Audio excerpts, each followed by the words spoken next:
Next up, at UFC Vegas 77, we have Ottman Azaitar taking on Francisco Prado.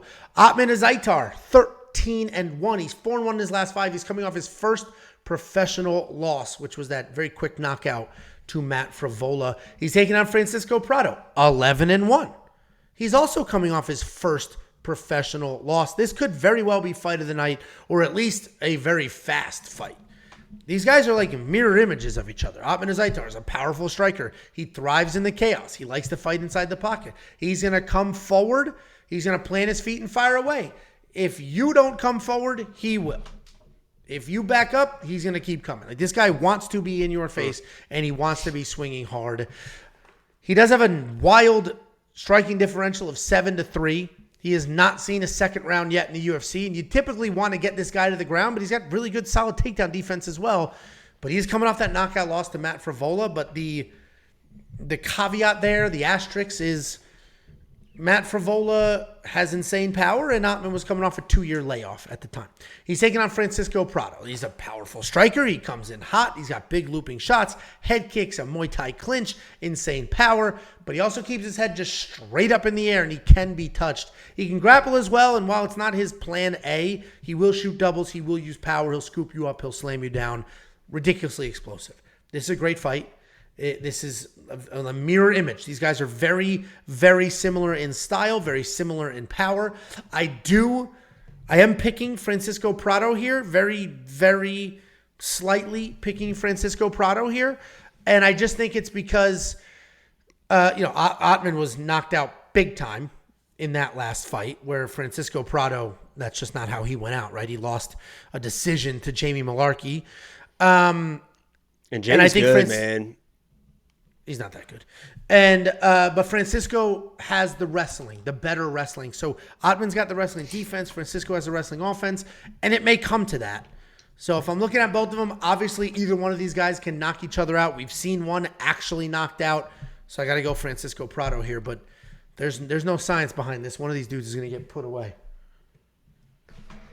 Thought there was a ghost behind us. What the fuck? I just thought I saw something like right here. Go ahead. I think the biggest red flag for this fight, the biggest question mark is Francisco Prado literally just turned fucking 21 years old. This is a literal kid fighting in the UFC, and you honestly wouldn't know. If you watched him fight, you would think that he was in his late 20s, in his early 30s, because he looks really, really refined. He doesn't even look really that green in any area as a 21-year-old. And literally, this guy looks and fights like a baby Drew Dober. I mean, that's exactly what he is. He is a march forward, in your face, not a lot of head movement, but he will eat shots to give shots, nice combinations, has some wrestling in his back pocket, and I mean, he looks like he's got the chin here too. And I believe in this fight, we are going to find out if he is a baby Drew Dober with that crimson chin. Not the Drew Dober now, which, by the way, for full lock of the week against Drew Dober, that's what it is. Yeah, smarter than the rest of them. But we are going to see, there is going to be a moment where Ottman is going to land that power shot.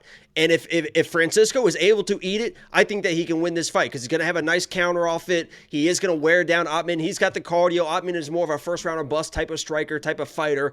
So there's going to be that moment. And he's going to have to eat that shot, and we're going to find out, is this 21-year-old kid the real deal with a nice chin and some nice combinations? Is going to beat this, what was coming into the UFC as this huge, huge prospect, knocking everybody out. So we're going to see. And honestly, at this point, the way that I've seen him getting hit against Jamie Malarkey and knowing that Ottman has the power, I don't think he's going to be able to eat the shot. So I'm going Ottman. But, I think this is a coin toss fight, and I agree. I think this could be fight of the night. I think it's over pretty quickly, honestly. One of these guys gets dropped, but it's gonna be fun while it lasts for sure. And I'm going to go with Ottman with the experience, I think. It's an interesting matchup. I'm surprised the UFC would do this. They have two powerful prospects that can hit hard and do the things, and they're like, yeah, let them fight each other. I'm surprised they're doing that. It's a bit odd, but I'll be looking forward to it. I'm not going to argue with anybody picking the other side. It's dead even. Look at the odds. It's a dead even fight according to the odds, and that's what it should be. So you and I are on split, and one of these guys needs to be in your DraftKings, so one of them is going to score a fortune. So just hope you're on the right side because it will be a knockout win for one of them. You can't even do that does not go the distance because that's juice to all hell as well. So Juice me. Nah, it's minus 260. It's not terrible. Does not go the distance is only minus 260? That's what I said. Shit, I might go put a couple of units on that as soon as we're done. Couple units. That's a great. Biggest bet of the year. That's a great line. Is You know it what my not? biggest bet was last weekend? What? On what's his name? Whitaker. No, first fight of the night. I nailed my biggest bet of the night. Oh, yeah. Well, dude, it's so funny. Esteban Ribovic. Ribovics. It's just funny because Tiffany and I were in the room getting ready. I was ready. You see some of this in the Fight Foods vlog. I'm drinking. I got the computer up. I'm watching the fights, waiting for her to get ready. Jerk it off. Evan Elder just won. Or not Evan Elder. Esteban Ribovic just won.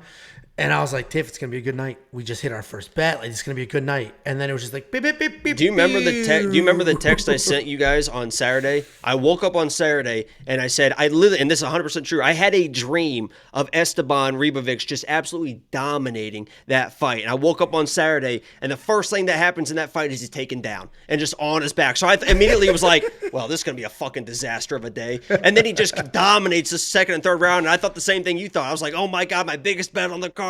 Oh, fuck, we're fucking rolling today. The prelims were still great up to fucking Yasmin.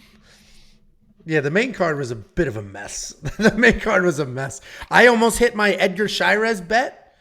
10 seconds, I hit that bet. Biggest underdog on the card.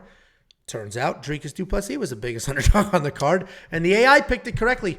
The AI, it's in beta still, but our AI, it's had some highs and lows as far as just total fight picks. But what it is not missed is the biggest underdog on every card. It has correctly picked the biggest winning underdog on every card that we've had it for.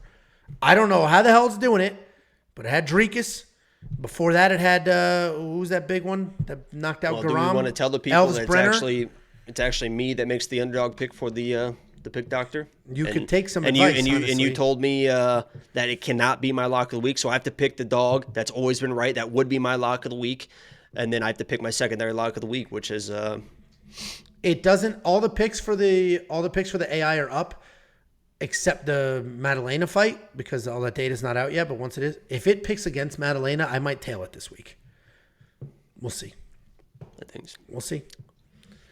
WeWantPicks.com. If you want to follow that journey, the Pick Doctor is a literal nuclear physicist who's developing an AI for us. He's writing articles, sort of walking you through the logic, the tweaks, the levers, all this stuff, what he's doing to make it happen. But you can follow the journey. I do not recommend tailing an incomplete AI's bets, but it is there. Follow the journey. It is nailing these underdogs. I may start tailing the underdog bets. But we'll see what happens. WeOwnPicks.com. It's only $10 a month to unlock everything you could ever want. $4.99 super chat from Alan Stubbs. He says, let's go, boys. And I say thank you.